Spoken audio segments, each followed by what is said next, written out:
Lobby Tools, legislative news and information systems, on the web at lobbytools.com.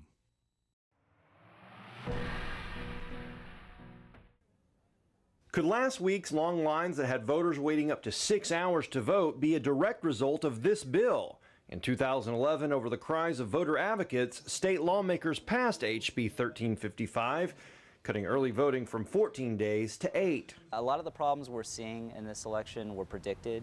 Brad Ashwell is a voter rights advocate who spoke out then and continues to cry out for election reform. I don't think there's any realistic way to get the politics out, but we really need to do our best to try. The problem, according to Ashwell, is that every year after an election, the party in power, and here in Tallahassee, it's the Republican Party, looks at all the data.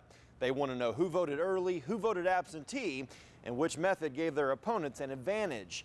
They then draft a bill making it harder for supporters of the opposing party to vote. The political parties are telling them what they need to do for their own livelihood. They're giving them recommendations, writing bills for them. The League of Women Voters is calling for a task force to explore election reform. Others are calling for a voter protection amendment written into the state constitution. We're still trying to figure out, what the problems were. Incoming House Speaker Will Weatherford says it's still too early to tell exactly how the problem should be solved. Whatever the solutions are, that they reduce the fact that you shouldn't have to sit in line for 6 hours to get your vote to count. The legislature can vote a constitutional amendment onto the ballot, or petitioners can gather signatures for the amendment. Reporting in Tallahassee, I'm Whitney Ray.